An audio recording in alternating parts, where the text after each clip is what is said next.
Hello बच्चों, जैसा कि टर्म 1 पास आ रहा है तो रिवीजन क्वेश्चंस की जरूरत भी है। चैप्टर 2 तक हम लोगों ने कंप्लीट कर लिया। आज की क्लास में हम लोग करंट इलेक्ट्रिसिटी के एमसीक्यूज क्वेश्चंस को सॉल्व करेंगे। जितने मल्टीपल चॉइस क्वेश्चन बनते हैं 2 क्लासेस में उनको हम कंप्लीट करेंगे। ठीक है, तो जल्दी से बिना टाइम वेस्ट करे अपने टॉपिक पे आ जाते हैं। क्वेश्चंस आप लोगों को दिख रहे होंगे। ये मल्टीपल चॉइस क्वेश्चंस हैं कुछ, इनको हमें सॉल्व करना है। क्वेश्चन तो इजी है बेटा। जब भी कभी भी अगर इसको सॉल्व करने बैठना तो मेरी एक सलाह होती है हमेशा बच्चों से कि टॉपिक को रिवाइज करके बैठना। चैप्टर के सारे फॉर्मूले एक जगह लिख लो, उनको रिवाइज कर लो, जिससे आसानी रहेगी क्वेश्चंस को सॉल्व करने में। क्वेश्चन करते हैं। क्वेश्चन कह रहा है कि the current in a wire varies with time according to the equation I = 4 + 2t.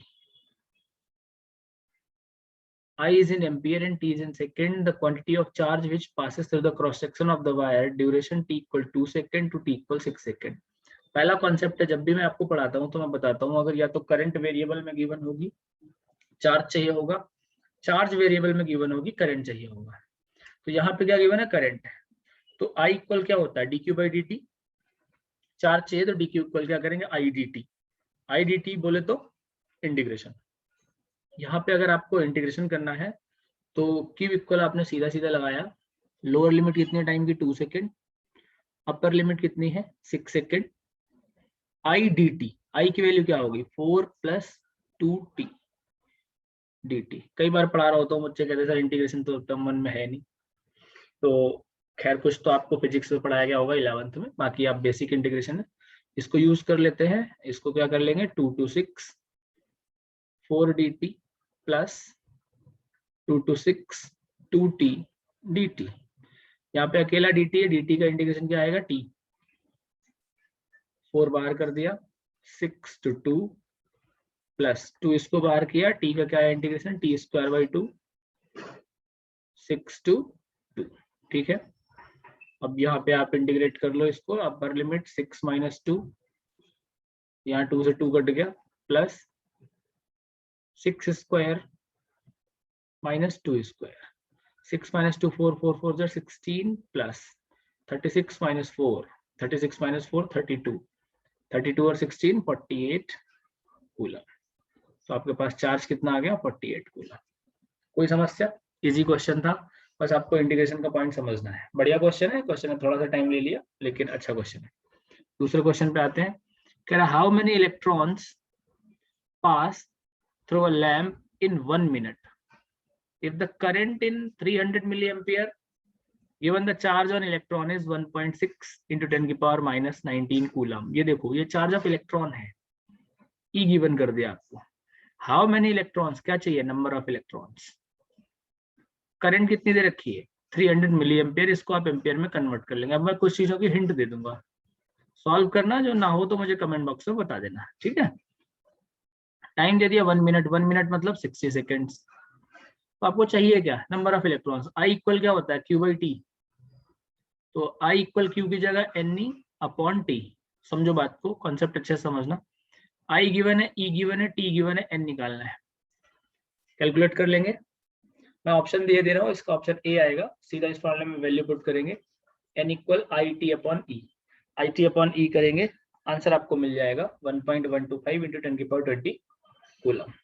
Sorry, यहाँ पे कूलम नहीं आएगा, हाउ मेनी इलेक्ट्रॉन्स है, यूनिट गलत लगाइए। यूनिट नहीं लगनी चाहिए, बिना यूनिट के क्वेश्चन होगा, ठीक है। Third question, the plot represents the flow of current through a wire in the 3 different times। क्या निकालना है हमें? The ratio of charges flowing through the wire in different times. अलग अलग टाइम्स में हमें रेशियो ऑफ चार्ज का flow चाहिए, कितना फ्लो हो रहा होगा। अच्छा, गिवन क्या क्या है? ये आई गिवन है या टी गिवन है? मैंने कई बार आपको समझा रखा है जब ग्राफ पढ़ाता भी हूँ कि अगर एक्स वाई प्लेन में कोई बात है, थर्ड क्वांटिटी चाहिए, तो देखो क्या वो क्वांटिटी इनकी मल्टीप्लाई होकर आती है क्या? आई और टी की मल्टीप्लाई करी, क्या क्यू मिलता है? बिल्कुल मिलता है। इसका मतलब ग्राफ का एरिया चाहिए। तो आप पहले वाले ग्राफ का एरिया निकाल लो। ये कितना? 2, ये कितना? 1। 2 × 1 कितना होता है? 2, ठीक है। ये कितना है? 3 - 2 1। ऊपर कितना? 2 2 × 1 कितना होता है? 2। ये भी आ गया क्योंकि ये एक स्क्वायर रेक्टेंगल है। ये सर ये दोनों रेक्टेंगल है, ये देखिए एक ट्राइंगल बन गया, तो बेस कितना है 2, हाइट कितनी है 2, तो हाफ बेस इंटू हाइट लगाओ, हाफ 2 इंटू 2 कितना बना 2, तो रेशियो चाहिए हमें 2:2:2, मतलब 1:1:1 है कोई option, C option is the right answer. बातें समझ आ रही होंगी, अगर आपने थ्योरी पढ़ी हुई है तो अच्छे से समझ आ रहा होगा, जहां पे फंसना बता देना। Fourth question, drift velocity varies with the intensity of electric field as the relation। drift velocity vd और e में क्या रिलेशन होता है, vd और e, क्या vd इक्वल हमने पढ़ा हुआ है e टाउ अपॉन m, सीधा रिलेशन पढ़ा हुआ, अगर आपने डेरिवेशन आपने पढ़ा होगा तो e और vd एक दूसरे के कैसे प्रोपोर्शनल है बेटा, डायरेक्टली प्रोपोर्शनल है, तो vd इक्वल आपको कितना, vd प्रोपोर्शनल आपको क्या मिल गया e, clear, mean A option is the right answer. बातें समझ आ रही हैं, बिल्कुल आ रही है, मजा आ रहा है, ठीक है। फिफ्थ क्वेश्चन कह रहा है metal wire is subjected to a constant potential difference, देखना पड़े, ध्यान से समझना, करंट इलेक्ट्रिसिटी चैप्टर में आपको ये चीजें क्लियर होनी बहुत जरूरी है। Metal wire is subjected to a constant potential difference, V क्या कर दिया आपका constant, when the temperature of the metal wire increases, अब आपका टेम्परेचर इंक्रीज करना है, then the drift velocity of the electron in it, V constant है और टेम्परेचर इंक्रीज कर रहा है, तो कह रहा है ड्रिफ्ट वेलोसिटी में क्या फर्क पड़ेगा, कई बार क्वेश्चन से ज्यादा ऑप्शन से समझ आता है। कह रहा increases and thermal velocity of the electron increases, क्या टेम्परेचर के साथ ड्रिफ्ट वेलोसिटी का कोई रिलेशन है, ड्रिफ्ट वेलोसिटी अभी अभी हमने ये पढ़ा vd इक्वल ई टाउ या e V tau upon ml, V constant है कोई दिक्कत नहीं, tau is what, relaxation time, relaxation time को हमने थ्योरी में पढ़ रखा है, टेम्परेचर के बढ़ने पे ये घटता है, तो अगर ये कम होगा तो ड्रिफ्ट वेलोसिटी भी कम होगी, तो मतलब पहला ऑप्शन तो नहीं हो सकता, इंक्रीज तो नहीं होगा, तो इंक्रीज और इंक्रीज ए और सी तो नहीं हो सकते। अब बात करते हैं बी की, डिक्रीजेस, हाँ बिल्कुल है, thermal velocity of electron decreases, देखो थर्मल वेलोसिटी क्या है, जो वेलोसिटी गर्मी के साथ बढ़े, तो टेम्परेचर के बढ़ने पे तो गर्मी बढ़ेगी, तो थर्मल वेलोसिटी को बढ़ना चाहिए और ड्रिफ्ट वेलोसिटी को घटना चाहिए, तो कौन सा ऑप्शन आया, D option, drift velocity decreases और thermal velocity increases, clear, fifth question बिल्कुल क्लियर भी बात, ठीक है। सिक्स्थ पे आओ,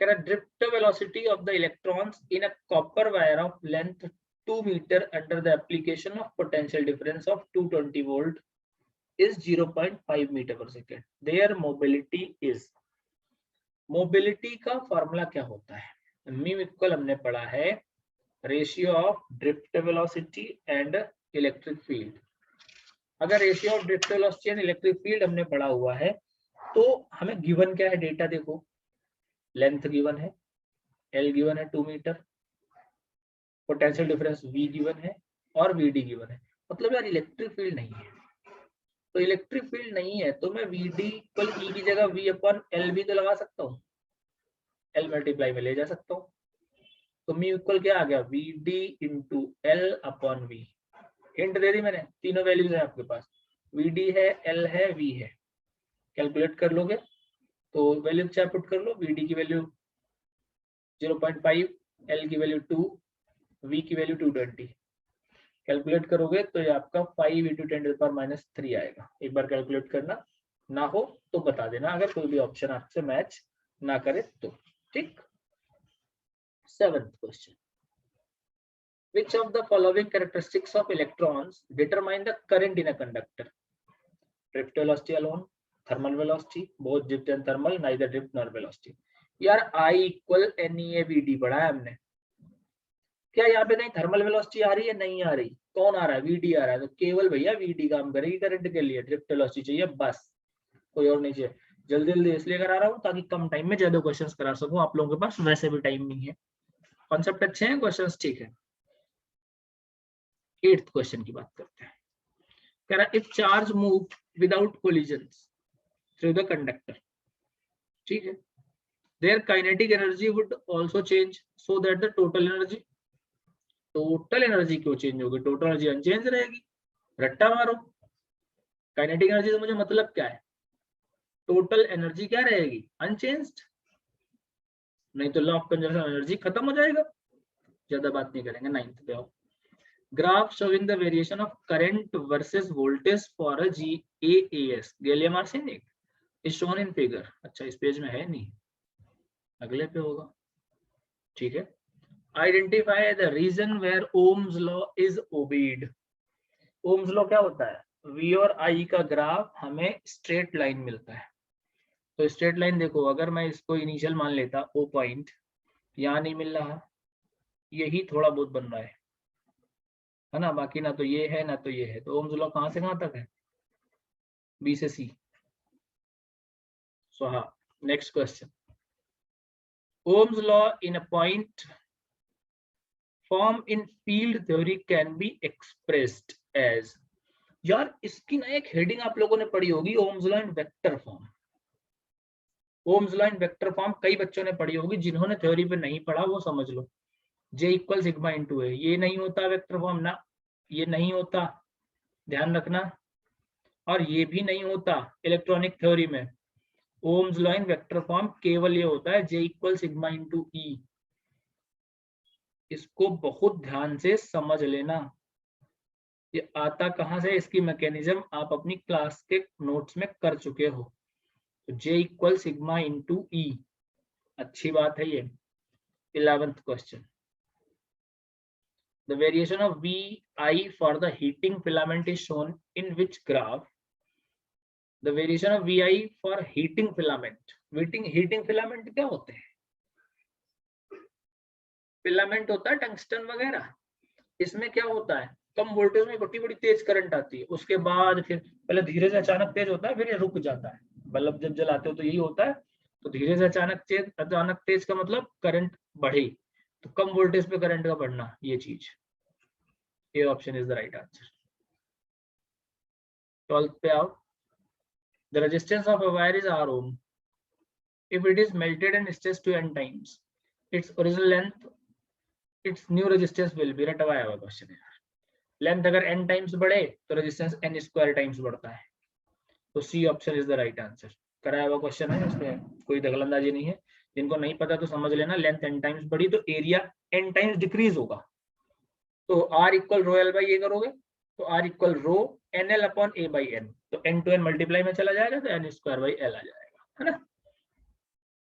13th क्वेश्चन पे कह रहा है, 13th question, the ammeter, if an ammeter in the given circuit shown in the diagram reads 2 ampere, the value of R is, अरे यार ये दोनों कैसे जुड़े हुए हैं, सीरीज में जुड़े हुए, तो नेट R कितना आ गया 2 प्लस R, I कितना दे रखा है 2 एम्पियर, V कितना दे रखा है 6, तो V को लगा दो IR,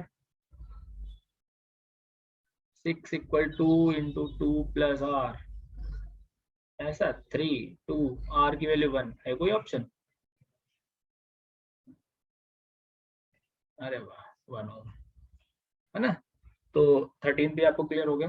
14 पे आओ, at room temperature 27 degree Celsius the resistance of heating filament is 100 ohm. What is the temperature of filament if the resistance is found to be 117 ohm given that the temperature coefficient of the material is this? कोई समस्या नहीं है, आपने formula पढ़ा हुआ है RT equal R not 1 plus alpha T, T मतलब T2 minus T1, तो R नॉट T1 वाला काम करेगा, T2 चाहिए, RT गिवन है आपको 117, R नॉट गिवन है आपको 100, अल्फा की वैल्यू आपको गिवन कर दी गई है, T2 चाहिए, T1 गिवन है 27। डिग्री सेल्सियस में सारी वैल्यूज रख लेना, डिग्री सेल्सियस में ही आप सारी वैल्यूज कर लेना कम कैलकुलेट, आपको सीधा आंसर मिल जाएगा बी पार्ट। नहीं होता आप कमेंट सेक्शन में जरूर डालेंगे सर नहीं हुआ, मैं नेक्स्ट क्लास में करा दूंगा, ठीक है। लेकिन आप लोग सॉल्व करना, आपसे केवल एक ही बात कहूंगा, जितने मैं क्वेश्चन जल्दीबाजी में करा रहा हूँ इनको एक बार कॉपी में कर जरूर लेना। 15th क्वेश्चन पे आओ, the temperature T dependence resistivity rho of a semiconductor, अरे सेमीकंडक्टर इनवर्सली प्रोपोर्शनल डिक्रीज होगी रो बढ़ने पे temperature increase decrease. Temperature coefficient of resistance of alloy used for making register, ये क्वेश्चन कौन से में कहाँ पढ़ा था आपने, मीटर ब्रिज में, कॉन्स्टेंटिन या मैंगनीन के लिए अल्फा क्या होता है? सोचो, अल्फा क्या होता है कॉन्स्टेंटिन मैंगनीन के लिए? स्मॉल एंड पॉजिटिव, नेगेटिव नहीं होता कभी। स्मॉल तो सबको पता होगा, rho is high alpha is small. आधे से ज्यादा बच्चों को पता होगा rho is high alpha is small, लेकिन वो स्मॉल एंड पॉजिटिव है। ठीक है, 17 नंबर पे आओ। The electrical conductivity of the metal decreases with temperature because, conductivity किसी मेटल की टेम्परेचर की वजह से डिक्रीज होती है, क्यों? कह रहा है energy of electrons increase with temperature, the metal expands on heating, the atoms of the metal vibrate more at higher temperature, metal have low specific heat.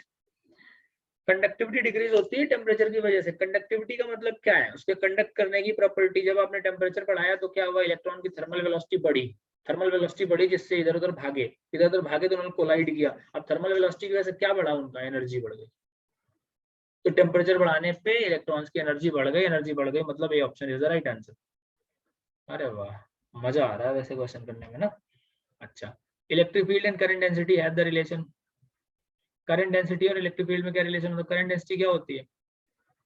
I upon ए, पढ़ा है? Current upon that area. अब current upon that area आपने पढ़ा हुआ है। और आई और ई में क्या रिलेशन होता है? आई इक्वल क्या होता है? N e A V D. तो आई इक्वल एन ई ए, और वी डी की वैल्यू क्या होती है? ई ई टाउ अपॉन एम। तो आई और कैपिटल ई एक दूसरे के डायरेक्टली प्रोपोर्शनल है, और जे और आई एक दूसरे के डायरेक्टली प्रोपोर्शनल। तो यहाँ पे क्या जाएगा? डायरेक्टली प्रोपोर्शनल नहीं आ जाएगा? E proportional to J.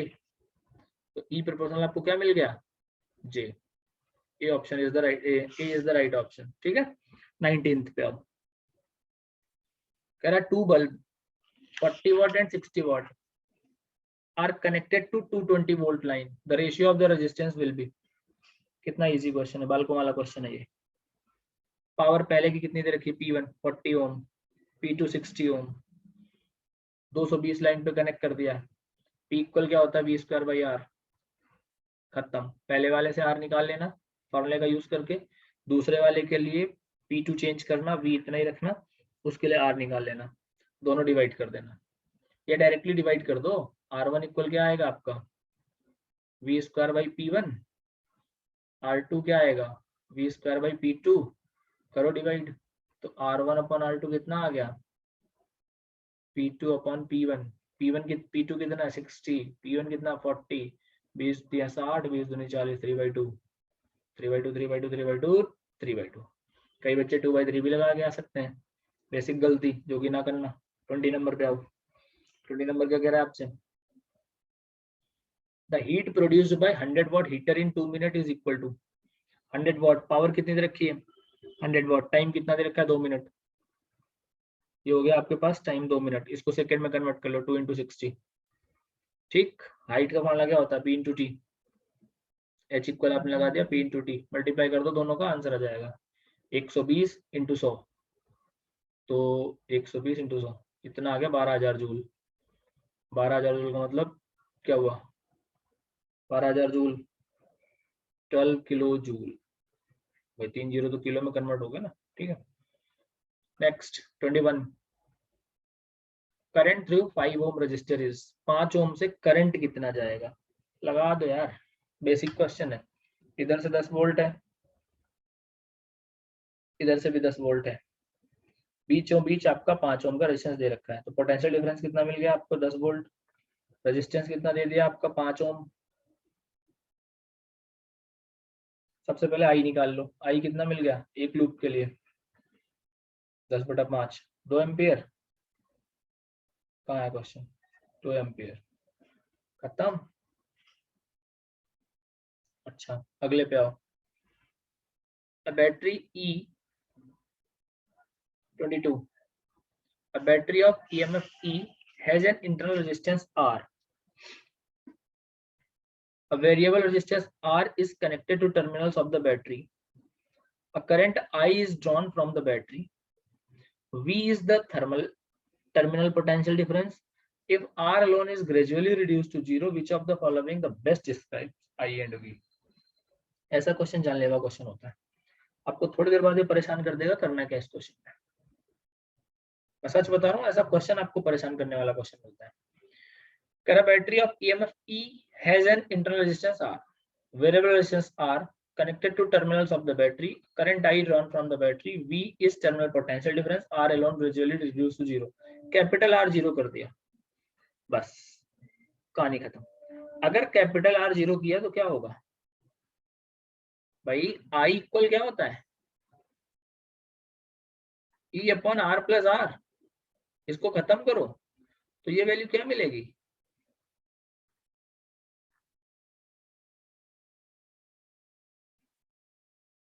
E upon R को ही तो I मिलेगी जाके, और अगर R खत्म कर दिया तो V कहाँ जाएगा, V इक्वल होता है IR, R खत्म तो V तो 0 के पास पहुंच गया और I E बाई R हो गई, तो I हमारी E बाई R हो गई और V हमारा 0 हो गया, खत्म। B option is the right answer. 23 number, 23 number क्या कह रहा है, a cell of EMF E, internal resistance R is connected across the variable external resistance R. The graph term potential difference V as a function of R. अगर किसी बच्चे ने थोड़ी सी भी थ्योरी पढ़ी होगी तो ये आपको थ्योरी में ही टॉपिक पढ़ाया गया, बिना सोचे समझे आप बी ऑप्शन लगा के आएंगे। EMF और R के बीच का रेजिस्टेंस, ये कई बार आपको टेम्परेचर के वेरिएशन में पढ़ाया गया है कि यहाँ से V से धीरे धीरे धीरे धीरे उठेगा और लास्ट में जाके वो V जो है हमारा वो E के बराबर हो जाता है इस तरीके से, ठीक है। तो इन टेम्परेचर वाले कॉन्सेप्ट को वैसे भी पढ़ के जाना, सही से पढ़ के जाओगे चीजें और क्लियर हो जाएंगी, ठीक है। 24 नंबर क्वेश्चन, ज्यादा जल्दीबाजी तो नहीं हो रही, जानबूझ के तेज पढ़ा रहा हूँ ताकि कम टाइम में आप ज्यादा क्वेश्चंस निकाल सको। टॉपिक पढ़ लेना, क्वेश्चन एक एक नोट करना। 24 कह रहा है in the circuit, electric circuit shown each cell has an EMF 2 volt, internal resistance 1 ohm, हर एक सेल का EMF 2 वोल्ट है, इंटरनल रेजिस्टेंस 1 है। External resistance is 2 ohm, the value of I in ampere is, I चाहिए। तो cell कैसे जुड़े हुए हैं, ये सेल जुड़े हुए हैं सीरीज में, 2 2 2, कितना वोल्टेज हो गया 6। टोटल रेजिस्टेंस कितना आ गया, इंटरनल रेजिस्टेंस कितना, एक का 1, तो टोटल रेजिस्टेंस कितना मिल गया हमारे पास, अगर एक का 1 है तो नेट EMF तो हमें मिल गया 6, ठीक है। 2 ये हैं और 1 1 1, 3 ये हो गए, 3 और 2 5, नेट रेजिस्टेंस हो गया। I इक्वल तो E upon R plus R होता है ना, NE upon R plus NR, ये पढ़ा हुआ है हमने फॉर्मूला। तो 6/5 1.2 है कोई ऑप्शन, ऐसे लग रहा हो, लग रहा है भाई, मजा आ रहा है। 25 नंबर पे आओ, कह रहा है consider first 2 cells in series as shown in figure, ठीक है। अच्छा अगर मैं तुमसे पूछूं चार्जिंग का केस है डिस्चार्जिंग का केस है, क्या बताओगे, पॉजिटिव से करंट निकल लिए भैया, डिस्चार्जिंग का केस है ये। डिस्चार्जिंग के केस में V इक्वल क्या होता है, E माइनस IR। सोचना ही नहीं है कुछ भी, क्यों सोचो, मैं तो जुगाड़ से समझाता हूँ ना, मैं तो जुगाड़ ही पढ़ा रहा हूँ तुम्हें, कॉन्सेप्ट रटवाना ही नहीं है मुझे, AC क्या होगा, AB क्या होगा, क्यों पढ़ाऊँ मैं। तो V इक्वल मेरे पास क्या मिल जाएगा, E equivalent minus I R equivalent, that's it, equal to V कौन से वाला, A से लेके C वाला। जुगाड़ है तो डिस्चार्जिंग का केस है, प्लस से बाहर जा रही है, पढ़ाए हुए बच्चों समझो बात को। तो वो कहाँ पे है कोई बोला, C ऑप्शन।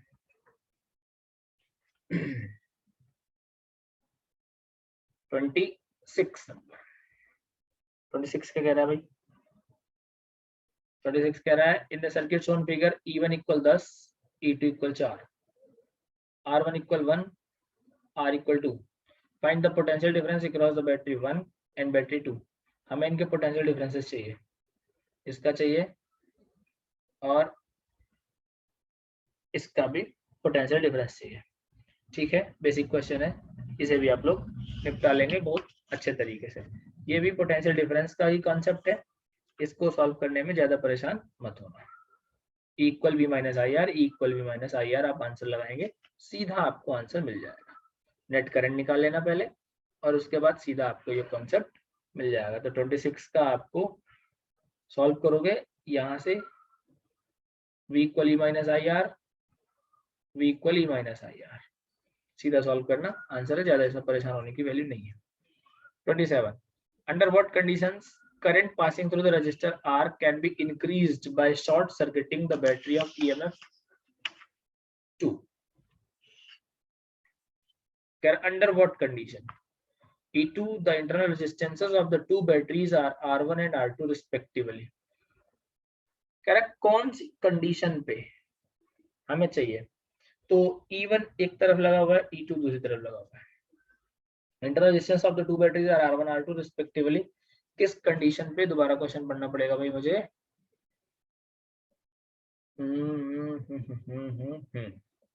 कई बार होता है ना, एक बार क्वेश्चन पढ़ लो फिर लगता दोबारा पढ़ो, समझ नहीं आई language. Under what conditions current passing through the resistance R can be increased by short circuiting the battery of EMF E2.